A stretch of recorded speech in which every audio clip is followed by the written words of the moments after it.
You check your phone at 9:42 p.m. and there it is. Hey, you around? No plan. No effort. Just a last-minute text because their earlier option fell through.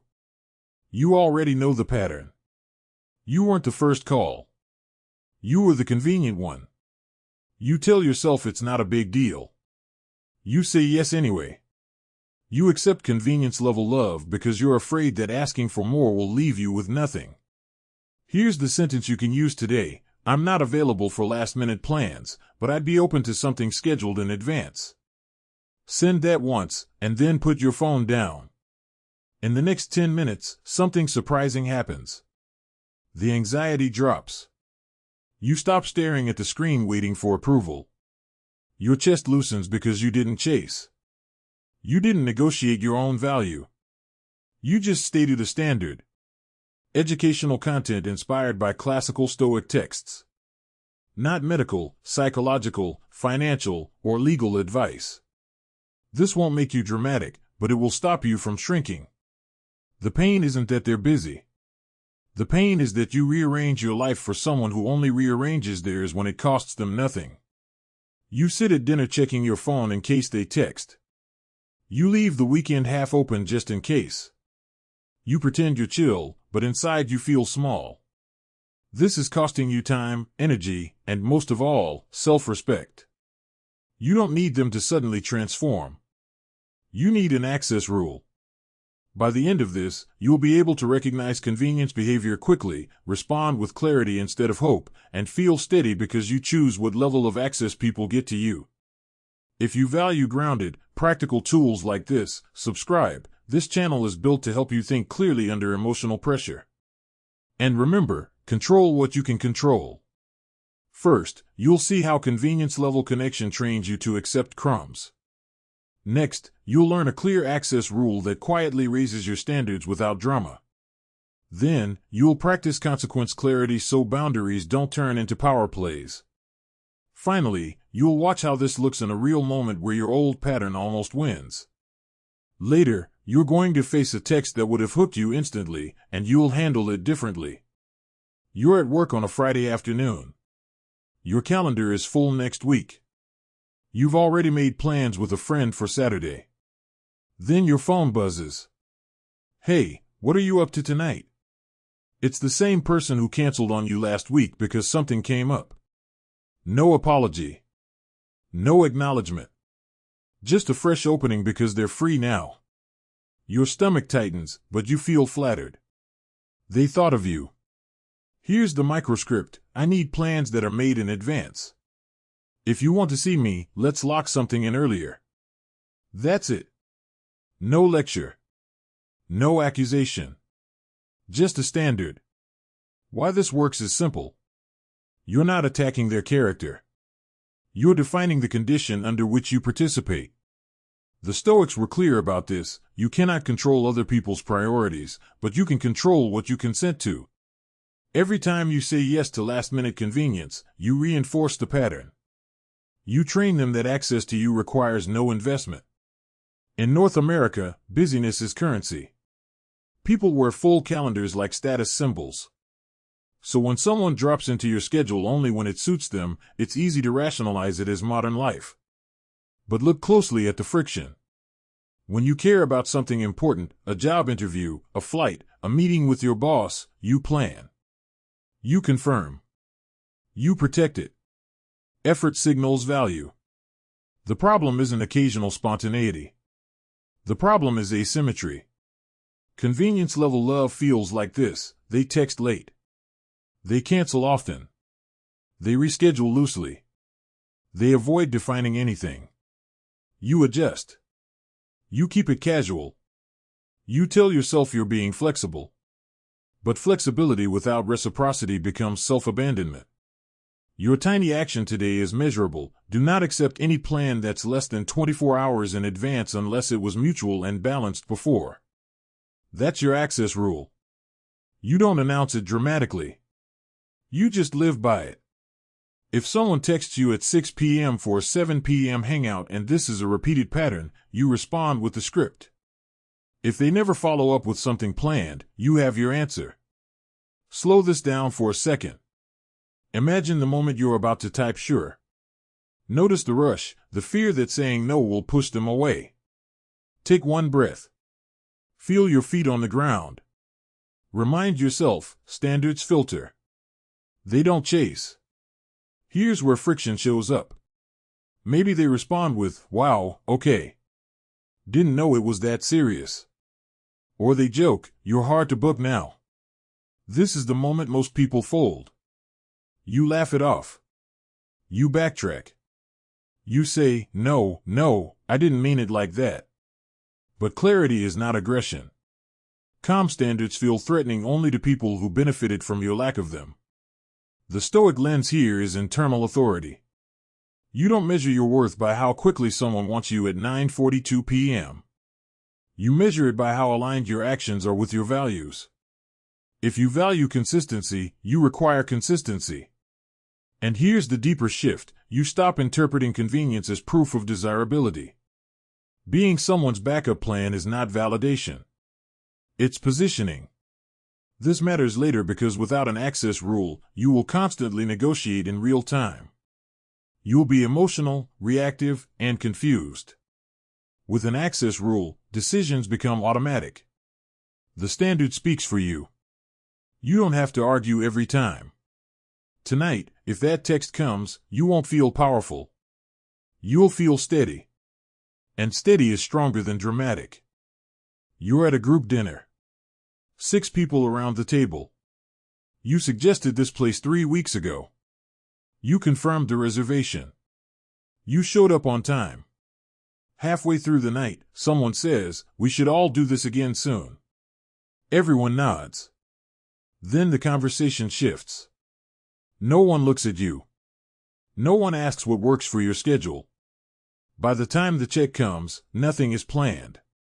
2 days later, you see photos online. They met up again. You weren't invited. The mistake you make in moments like this isn't loud. It's silent.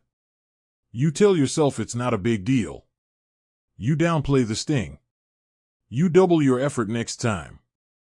You initiate again. You offer more. You try to secure your place by increasing your contribution. That's the trap. When someone only shows up when it's convenient, your instinct is to become more convenient. The correction is this: stop increasing effort in response to decreased reciprocity. Here's the rule: match energy once. If it doesn't return, reduce access. That's not revenge. That's calibration. Why this works is psychological and practical. Humans adjust to the level of effort required. If you consistently initiate, confirm, plan, and follow up, the other person doesn't have to. They drift into passivity.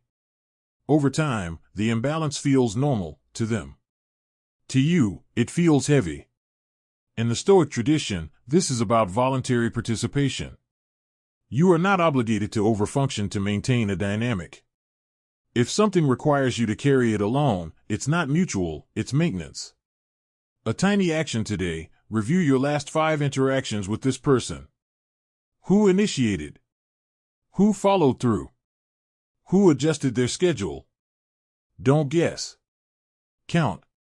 If you see a pattern of you initiating 4 out of 5 times, here's what you do next: you stop initiating for 30 days. Not dramatically. Not announced.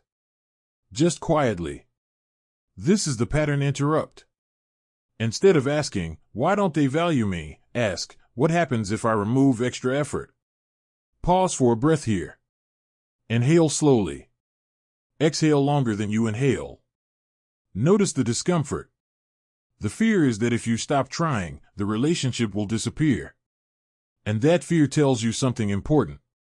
If your absence ends the connection, your effort is the only glue. That doesn't mean they're evil. It means the dynamic was convenience-based. When you stop overextending, one of 3 things happens. They notice and step forward. They don't notice and nothing changes. Or they fade away. All 3 outcomes give you clarity. Clarity is better than constant guessing. Here's a North American friction example. You have a friend who only calls when they're driving or bored. They never ask about your big projects. They don't remember your deadlines. When you slow down your availability, they text, "You've been quiet lately." Your correction script is simple. "Yeah, I've been focusing on a few priorities." If you want to catch up, let's set a time. Notice the shift. You're not chasing. You're not accusing. You're offering structure. Convenience level love avoids structure. It thrives on spontaneity because spontaneity requires less accountability. Matching energy once is generous. Matching it repeatedly without return is self-neglect.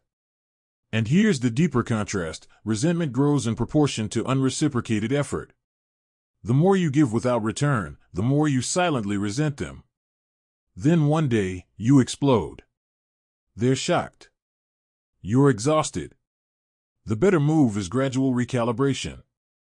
Ask yourself this: if I pulled back to 50% effort, would this relationship survive?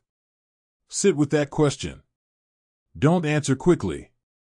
This matters later because boundaries without adjustment are just words.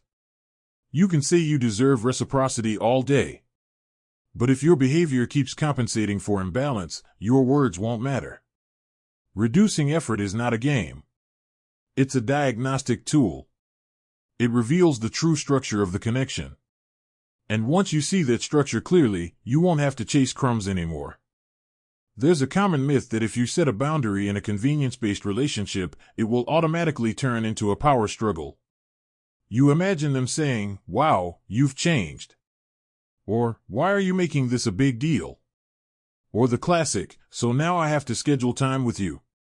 Because of that fear, you soften your standard before you even speak it. You dilute it. You apologize for it. You frame it as a preference instead of a boundary. Here's the truth: a boundary only becomes a power struggle when you argue about it. The instruction is simple: state the access rule once, then enforce it quietly. Not repeatedly. Not emotionally. Not defensively. Here's the script: I don't do last-minute plans anymore. If you want to see me, let's put something on the calendar. And if they respond with pressure, "Why are you being like this?" You don't debate your worth. You don't list all the times you showed up for them. You say, "That's just what works for me now." That's it. The stakes are subtle but serious. If every boundary turns into a negotiation, you train people that persistence overrides your limits. If you over-explain, you signal doubt. If you argue, you turn clarity into combat. The Stoics emphasized control over reaction. You cannot control whether someone likes your boundaries. You can control whether you escalate. Let's stress test this in a real North American scenario. It's Friday at 7:18 p.m. You're already home. You planned a quiet night. A text pops up: "We're all at this bar downtown. Come through." In the past, you would have scrambled. You'd shower fast. You'd Uber over. You'd prove you're flexible. Because you didn't want to be left out. Now you pause. Slow practice moment. Feel your feet on the floor. Notice the small anxiety spike in your chest. That urge to secure belonging quickly. You type, "Sounds fun. I'm staying in tonight. Next time, give me a heads up and I'll plan for it." Send. Put the phone down. Here's where the myth says conflict will erupt. But what usually happens is simpler. Either they say all good, or they don't respond at all. And that silence feels louder than any argument. This is the real stress test. Can you tolerate not being immediately included? Because the boundary isn't about scheduling. It's about your tolerance for discomfort. If they push, you're being dramatic. You repeat calmly, "Not dramatic. Just planning ahead works better for me." No sarcasm. No lecture. No emotional spike. Boundaries collapse under two behaviors: overjustification and inconsistent enforcement. If you sometimes accept last-minute plans and sometimes reject them, you create confusion. People test inconsistent standards. Consistency is quiet power. Now here's the part that's uncomfortable: some relationships will shrink when you raise standards. Not because you were wrong, but because convenience was the foundation. That's not failure. That's filtration.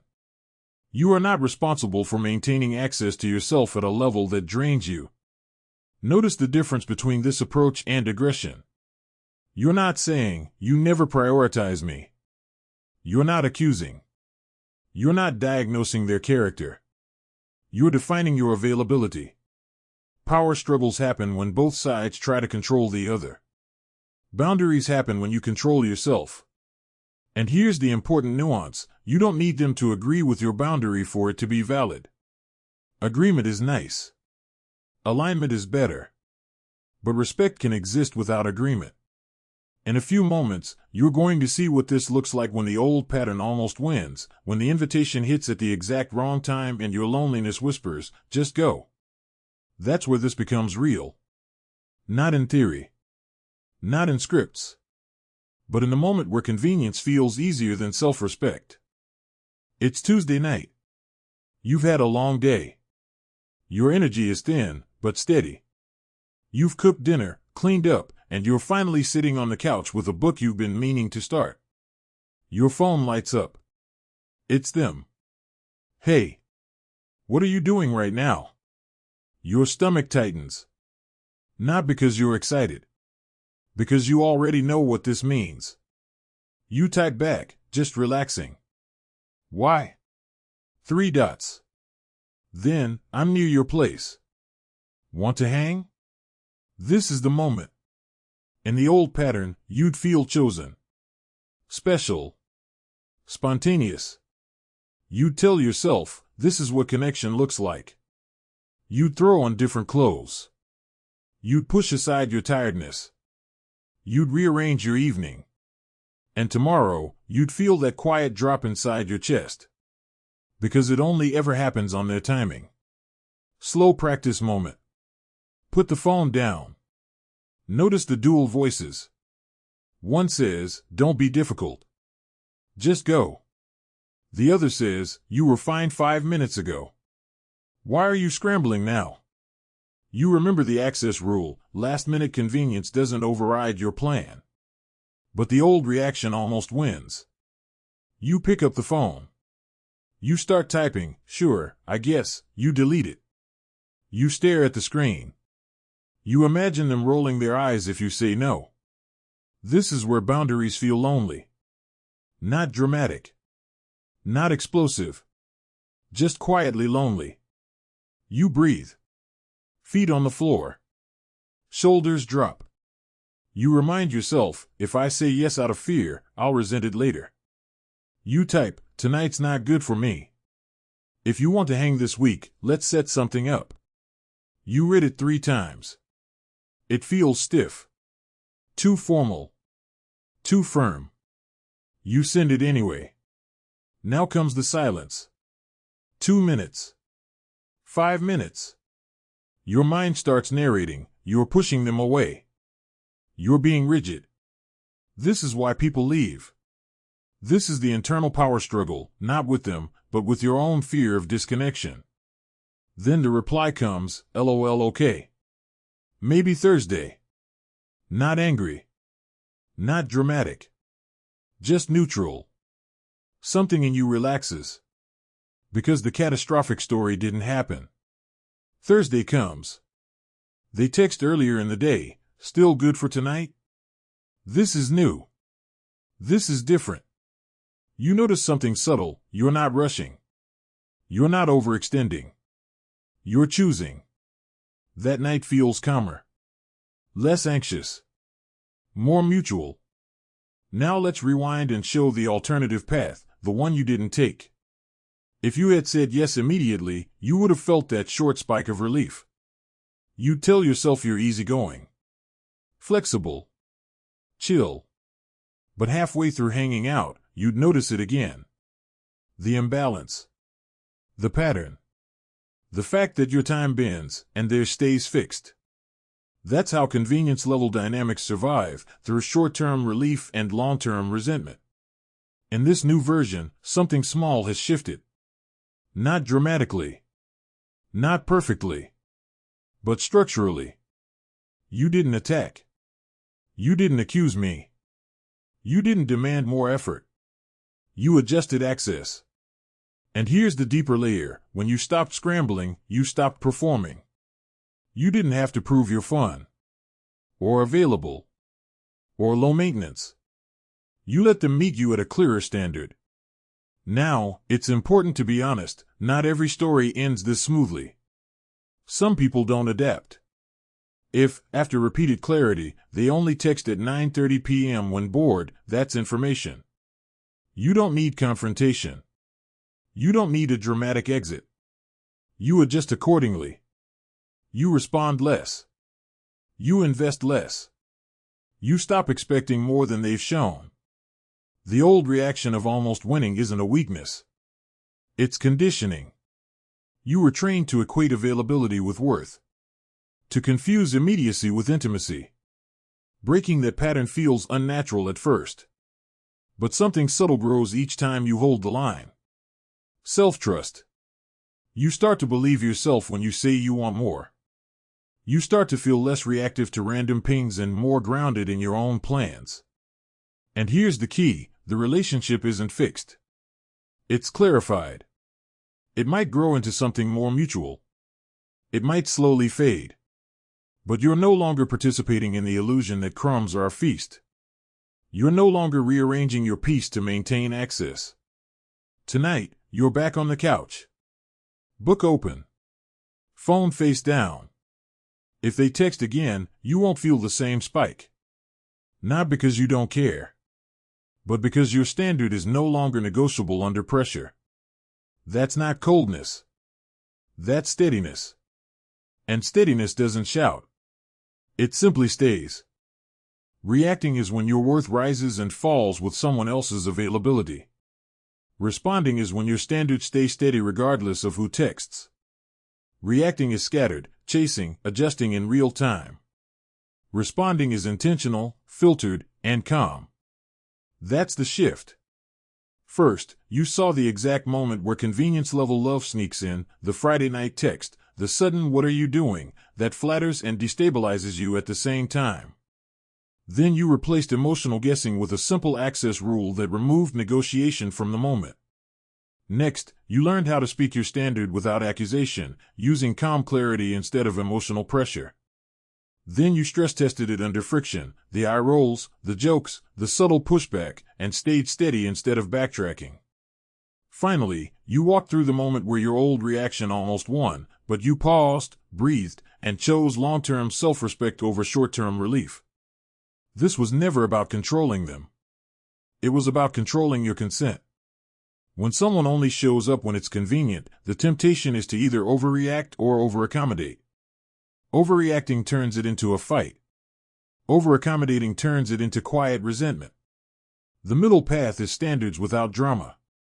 You don't need to say, "You don't value me." You say, "I need plans made in advance." You don't argue about priorities. You adjust access. That's the difference between power struggles and power clarity. Now let's make this concrete. 3 things you can do today. First, write down your 24-hour access rule. Decide what counts as acceptable planning for you. Is it a day in advance? Is it a confirmed time and place? Make it specific. Don't keep it abstract. Standards only work when they're operational. Second, prepare your sentence in advance. Don't improvise under pressure. Use, "Tonight doesn't work for me. If you want to see me, let's set something up earlier." Practice saying it out loud once. Calm tone. No apology. No explanation. Third, track your reaction after you hold the boundary. Notice the urge to chase, to soften it, to send a follow-up joke to ease tension. Don't. Let the silence breathe. Discomfort is not dangerous. It's detox from overavailability. You'll feel something surprising, space. And in that space, you'll see clearly. If they adjust, there's potential. If they disappear, you weren't losing something mutual, you were losing convenience disguised as connection. This is the next layer of emotional maturity in relationships. It's not about becoming cold. It's about becoming congruent.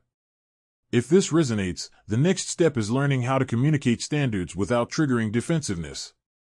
Watch boundaries, saying no without explaining yourself. That's where we refine tone and consequence clarity so your steadiness doesn't turn into escalation. Because here's the truth, crumbs feel filling when you're hungry for validation. But when you feed your self-respect first, crumbs lose their appeal. You stop measuring interest by immediacy. You start measuring it by consistency. And consistency is calm. When your phone lights up tonight, you won't feel the same urgency. Not because you've hardened, but because you've anchored. You don't need dramatic declarations. You don't need ultimatums. You don't need to win a power game. You just need a standard that doesn't bend under pressure. That's how you stop accepting convenience-level love. And that's how you start building something mutual. Subscribe if you're ready to keep strengthening your standards without turning every boundary into a battle, and I'll see you in the next lesson.